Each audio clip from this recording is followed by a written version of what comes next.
C'est mercredi, c'est le podcast AWS en français, c'est le volet Women in Tech où on parle diversité, équité et inclusion avec aujourd'hui le programme In Communities.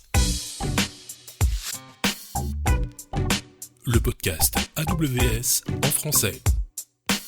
Sébastien Stormac. Bonjour, bienvenue dans ce nouvel épisode du podcast AWS en français. Tous les mercredis, un épisode diversité, équité, inclusion.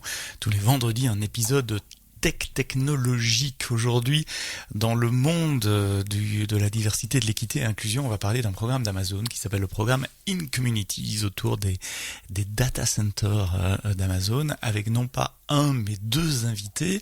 D'un côté, j'ai Carlos Valdez, tu es In Community Manager pour l'Espagne et la France. Et de l'autre côté, j'ai Kevin Temir, tu es coordonnateur de programme chez Voliez et tu es en charge du programme In Community spécifiquement pour la France. Tu vas nous expliquer très concrètement ce que vous faites avec les différentes communautés autour des data centers d'Amazon. Carlos, muchas gracias por hablar en el podcast. ¿Qué tal? Muy bien, merci à vous pour l'invitation. On va faire le podcast en français quand même pour que la plupart puissent nous suivre puisqu'on parle d'équité, de diversité et d'inclusion, surtout d'inclusion. C'est quoi le programme In Communities?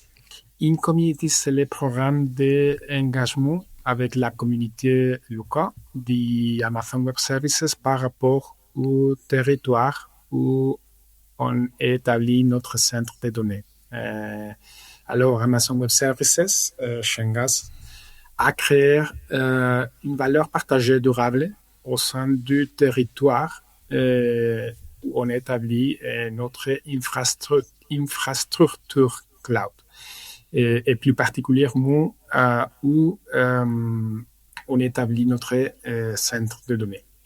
Et nous avons les ponts entre la voix de la communauté, les actions du AWS et nous concentrons sur l'engagement communautaire, l'impact social et la résolution des problèmes et l'atténuation des risques communautaires. Et mettons notre effort sur être un voisin responsable. Pour ça, du côté d'une communauté, on collabore avec diverses équipes de AWS pour garantir que notre présence dans une communauté soit une force positive de croissance et de bénéfices mutuels. Et aussi, on veut créer un impact social positif dans les communautés d'infrastructure. Nous visons à être un catalyseur de changements positifs dans les communautés où nous opérons. Non? C'est pour ça que nous investissons dans des initiatives qui créent des bénéfices sociaux tangibles dans nos communautés de centres de données et nous cherchons activement à apporter les programmes de bien social et de durabilité d'Amazon et du AWS. Je t'ai interrompu une seconde, donc si je résume, j'ai bien aimé la phrase que tu dis, on essaye d'être un bon voisin. Amazon investit dans des programmes immobiliers parfois assez conséquents pour les data centers.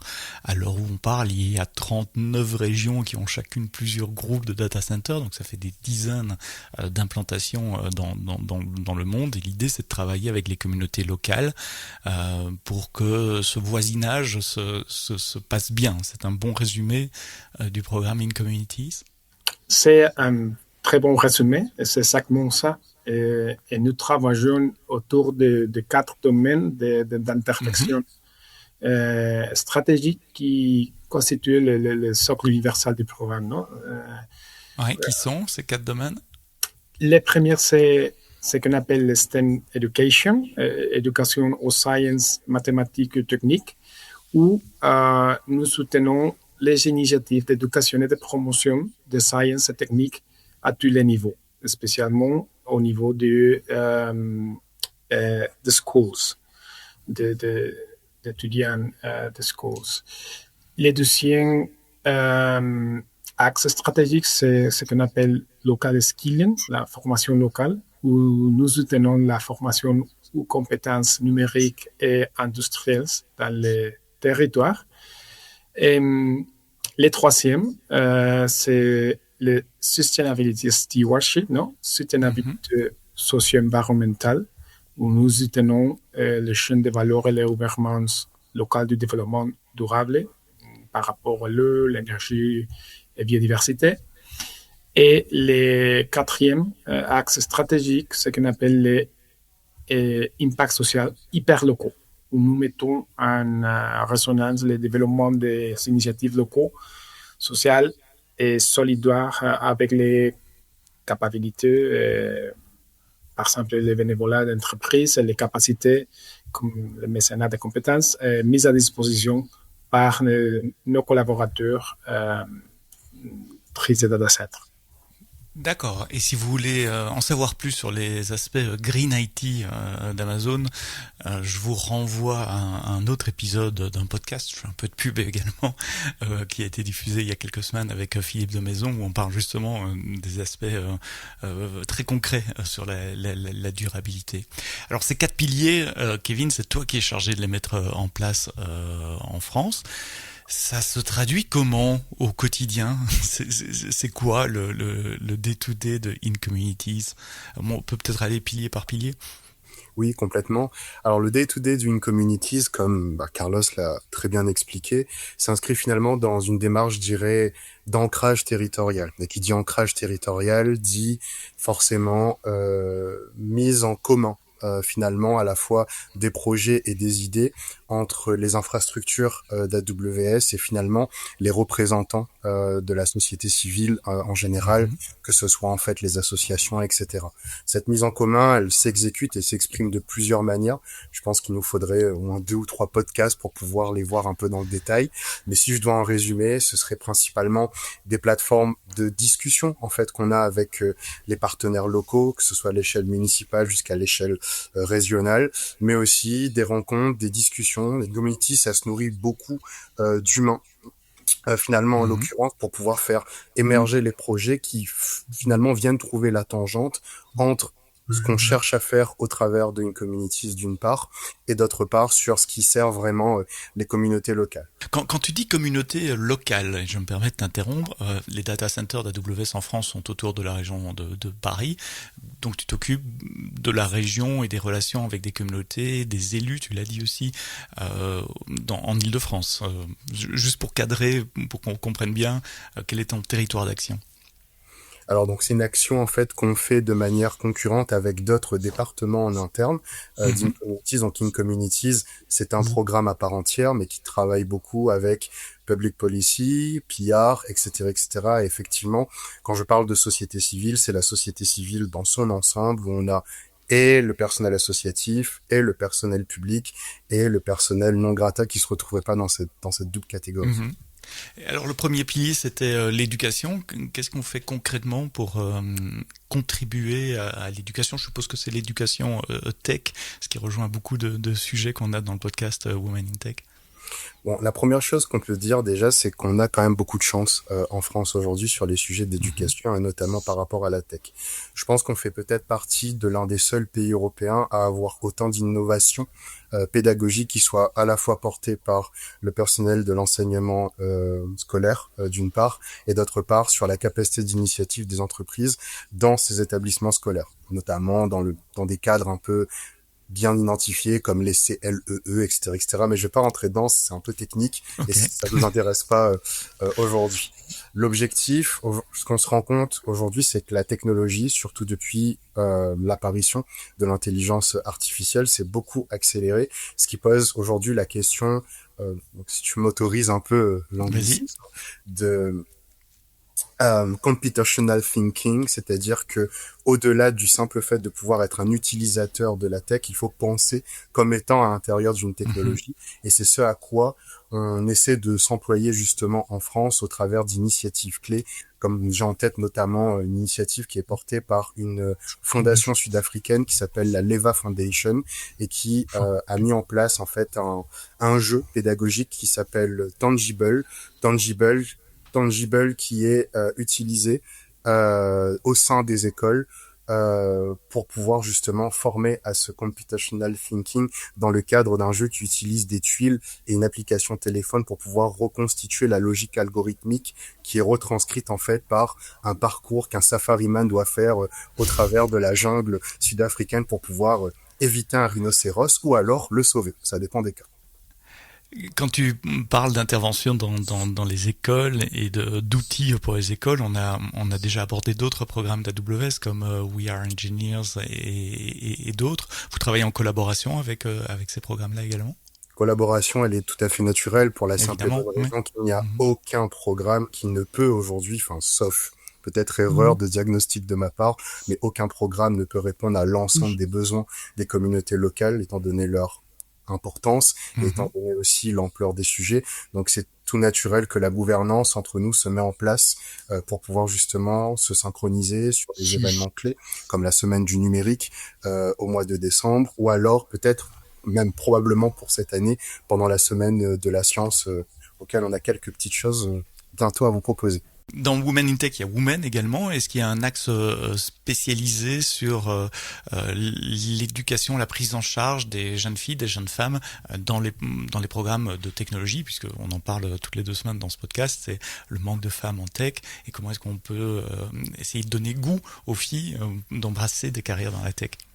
Oui, je peux faire un petit point sur ça parce que normalement, InCommunity, c'est une équipe globale et on fait du programme qui se déploie dans tout le territoire et parfois, il y a l'opportunité d'amener ce programme global au contexte local, non? Et c'est le cas d'un programme qu'on appelle Think Big Space qui est précisément pour donner la formation tech aux jeunes filles et femmes dans les écoles.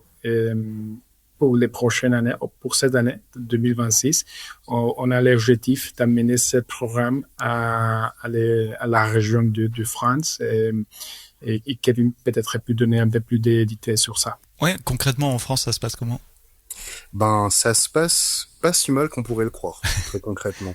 Pour la simple et bonne raison, encore une fois, qu'on a une vraie intelligence associative qui existe principalement en Île-de-France autour de ces sujets, qui n'est pas d'ailleurs sans poser certains challenges, j'ai envie de dire, d'un point de vue de gouvernance de ces initiatives associatives, mais il existe quelque chose. On a différentes associations qui s'occupent déjà de ces sujets, qui les ont déjà tronçonnés en fait en plusieurs sous-segments qui sont adressés les uns à côté des autres. Nous, on a cherché effectivement à essayer de comprendre comment Think Big Space et son corollaire pour les femmes Girls Tech Days pouvaient potentiellement justement s'impléter en France finalement dans un écosystème qui est déjà finalement assez riche. Est-ce qu'on doit être sur une logique d'accompagnement? Est-ce qu'on est sur une logique de co-construction?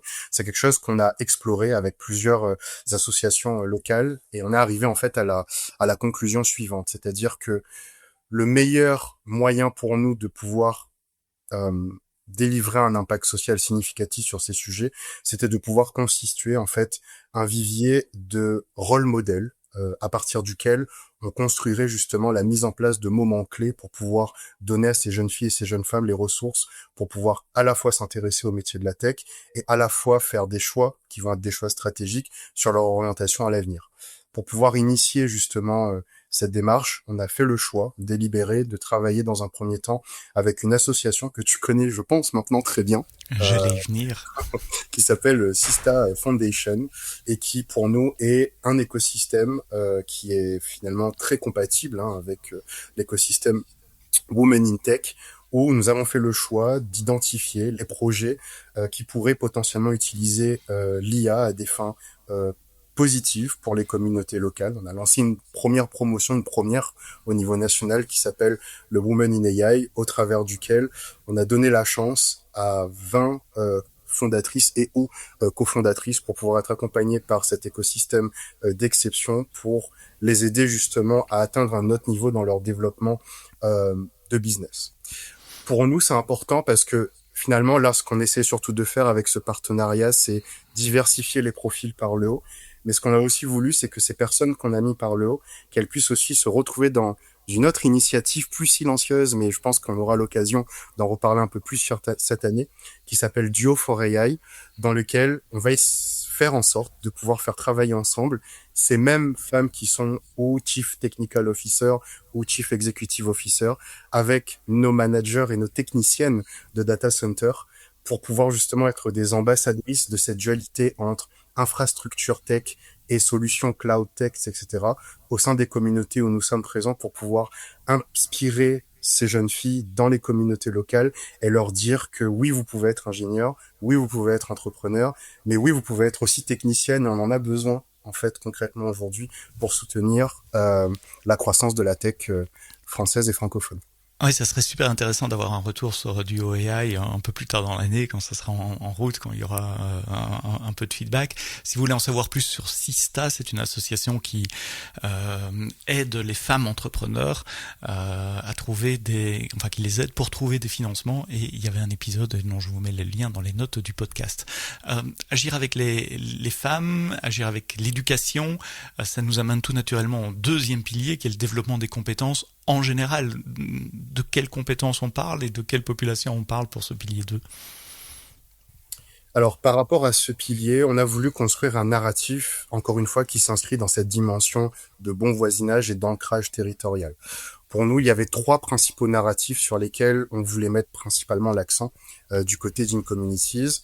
Un premier narratif qui s'intéresse à l'industrie de la tech, mais vraiment dans sa composante industrielle la plus pure. Un narratif en lien avec le sujet du moment, qui est l'intelligence artificielle, et un sujet un peu plus territorial, dont j'aurai un peu plus l'opportunité plus tard d'en parler après. Sur le développement local, très concrètement, AWS est un acteur majeur du data center, donc nécessairement les questions de pouvoir former des profils techniques de haut niveau dans les data centers se posent. Alors pour entrer très concrètement dans le sujet, on a une chance incroyable de pouvoir compter en France sur un écosystème qui fonctionne très bien et qui est porté aujourd'hui par une association qu'on aime beaucoup du côté d'In-Communities qui s'appelle Impala Avenir et qui développe un programme qui s'appelle les plombiers du numérique qui sont ouverts aux jeunes de 18 à 25 ans, souvent en provenance des quartiers prioritaires de la ville, donc QPV, pour pouvoir justement bénéficier d'une formation express et intense sur les métiers de technicien data center, avec la possibilité pour plusieurs d'entre eux de pouvoir rejoindre potentiellement AWS ou trouver sa voie dans le data center en France de manière générale. C'est marrant parce que jusqu'à présent on parlait technique logicielle plutôt, comment devenir data scientist, architecte de solutions. Là on parle de métiers techniques de data center, donc c'est plutôt lié à de l'électricité, à de la mécanique quoi, dans certains aspects, à des systèmes de refroidissement, etc. C'est tous les postes qui font partie de cette équipe de centre de données. Et c'est pour vraiment profiter des opportunités, non? Et que cette industrie va créer en France. Et très pragmatiquement, on embauche après. Enfin, il y a un intérêt pour Amazon aussi, c'est de former les profils dont on a besoin pour embaucher. Kevin? Oui, bien sûr. Alors, oui, très concrètement, nous, forcément, on a intérêt de soutenir ce type de programme parce que il y a des métiers très spécifiques. On va pas entrer dans le détail dans le podcast, mais sur les postes de techniciens ou d'ingénieurs, etc., ce sont finalement des profils qui sont relativement rares, disons les choses très clairement, et sur lesquels on a besoin à la fois de préparer en amont et de préparer en aval sur la montée en compétences techniques sur ce sujet.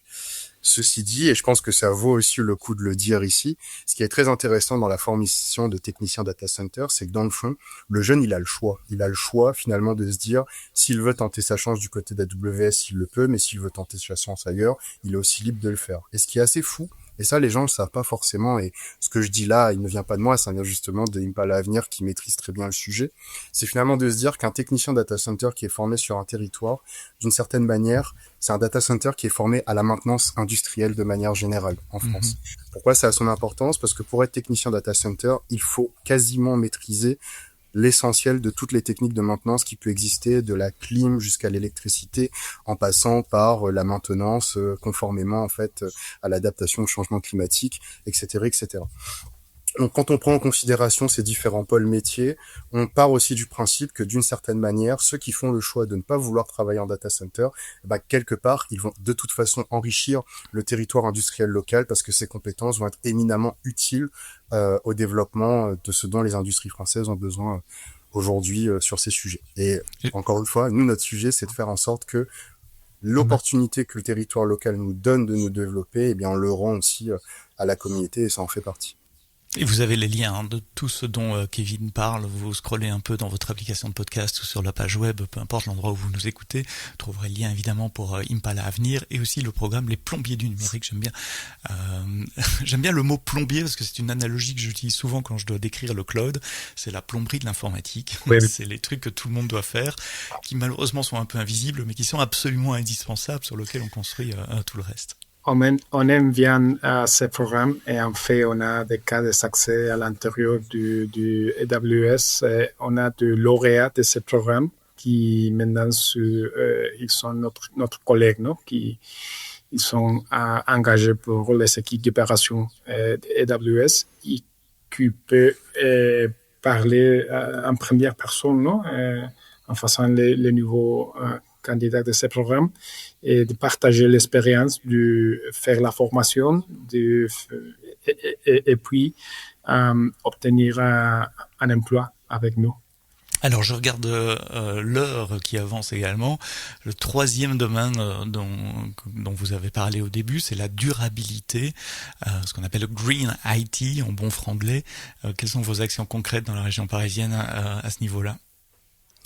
Alors sur plutôt sur Sustainability. Si socio-environnemental, on oublie souvent la partie sociale, tout aussi qui est importante aussi. Ouais. Qui est importante parce que bon, le changement, il ne va pas se faire finalement sans les gens, très concrètement.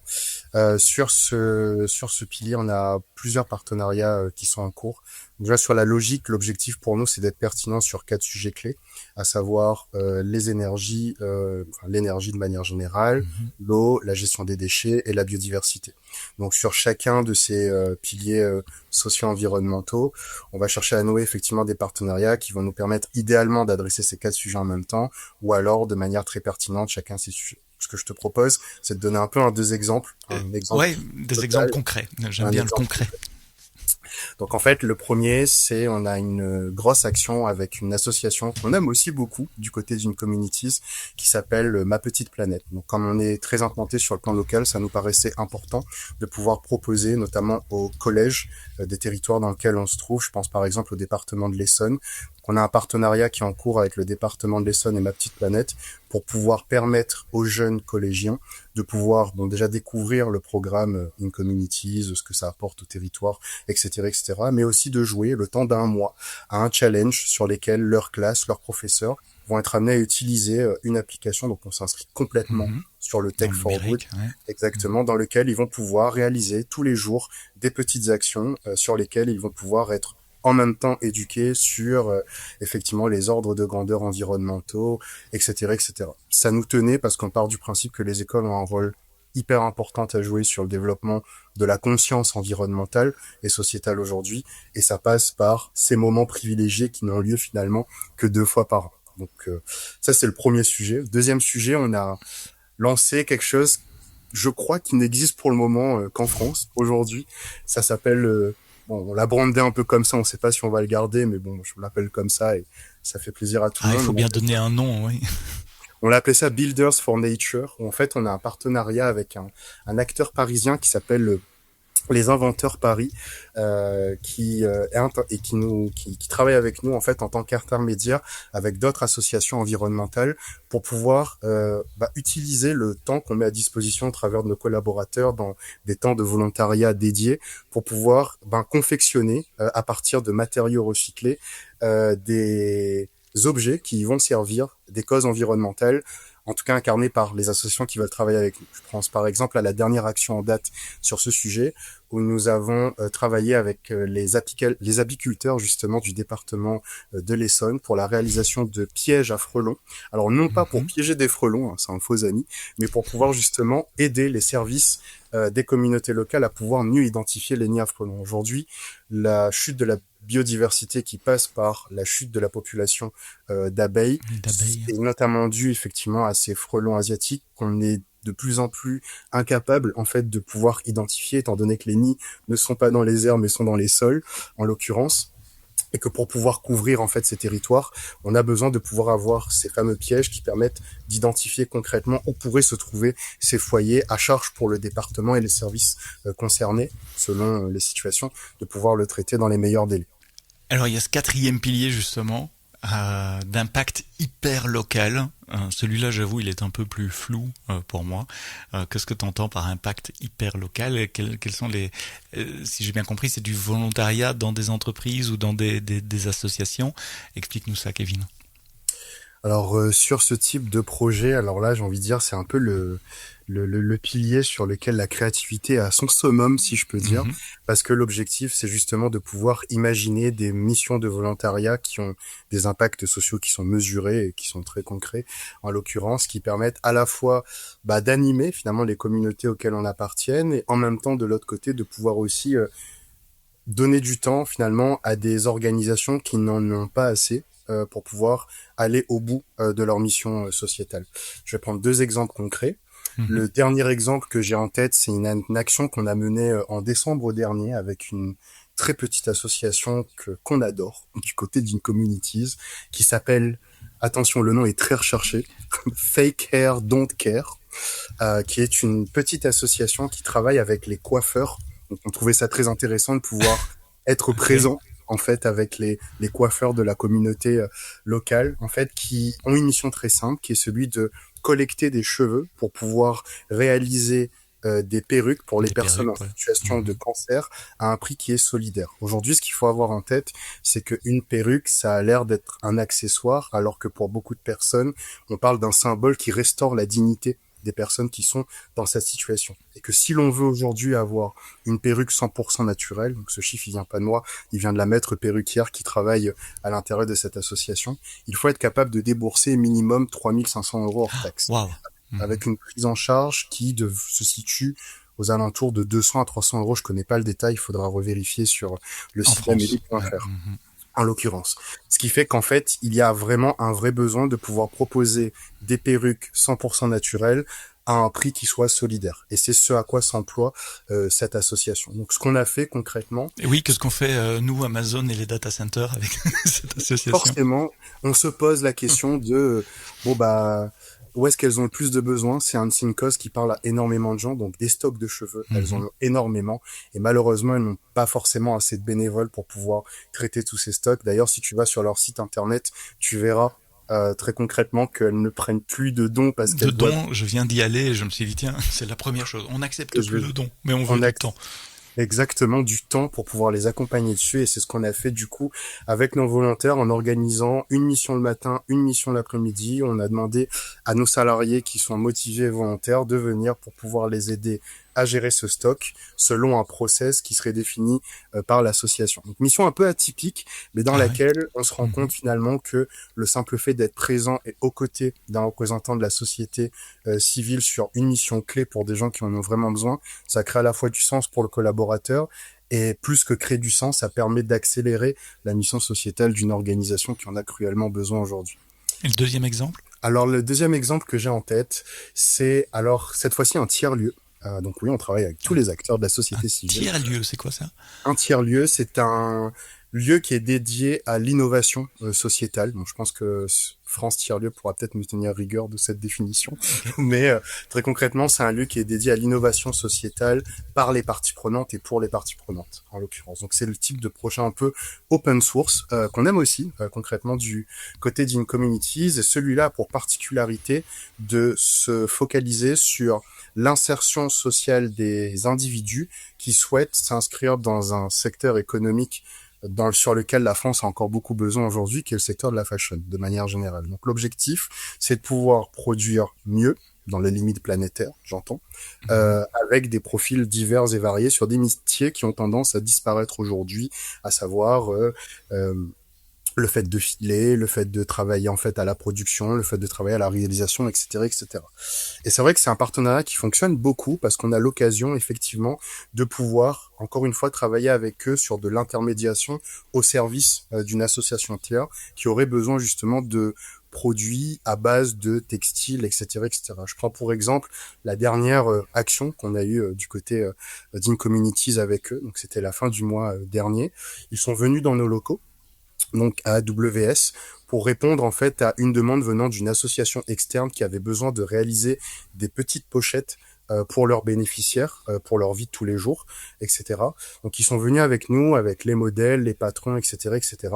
Et ils ont pu proposer un format hybride à plus de 70% de nos collaborateurs qui ont été extrêmement présents pour cette activité, pour pouvoir justement réaliser ces pochettes et les personnaliser avec une petite lettre qui ont été réalisées par chacun de nos collaborateurs pour pouvoir justement souhaiter la bonne année et du courage pour les différents bénéficiaires de cette association. L'objectif de cette session, c'était apprendre à coudre à partir d'un patron, apprendre effectivement à adresser finalement les messages qui comptent en fonction de sa situation de bénéficiaire. Parmi les bénéficiaires de cet asso, on avait les mères célibataires, on avait les personnes en situation de très grande précarité, on avait les personnes âgées sans domicile fixe, etc., etc. Et pouvoir justement prendre le temps de pouvoir créer une relation en fait avec ces personnes-là.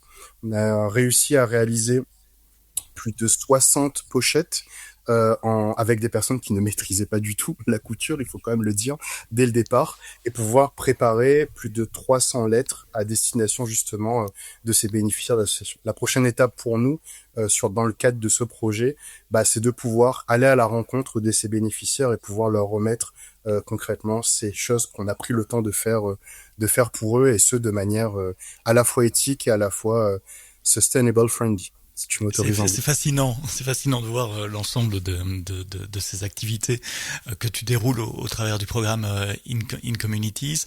Un mot de la fin, Carlos? Oui, si vous me permettez, Sébastien, je prends l'opportunité aussi pour remercier tous les employés qui s'engagent habituellement dans notre programme de bénévolat, dans notre pilar de impact hyper locaux, non? Parce que c'est grâce à eux qu'on peut faire cette activité, non? Ouais.